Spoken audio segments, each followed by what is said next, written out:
Good afternoon po sa inyong lahat. Ito po yung daily routine namin araw-araw.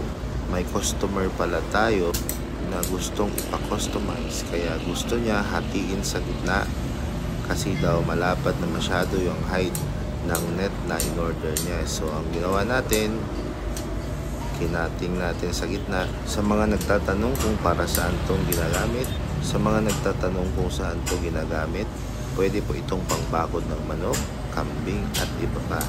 Matibay po ito kahit anong uri ng panahon, maaraw man o maulan. Kasi pag nasa working place ako, ito yung ginagawa namin. Nagbibenta kasi kami ng net. So para sa mga alagang hayop. Pag nasa bahay naman ako, nag-aalaga ako ng mga manok, pato at saka yung gansa. Sa mga nagtatanong kung saan location namin, General Santos City po. Salamat po sa mga nakapanood ng aking video.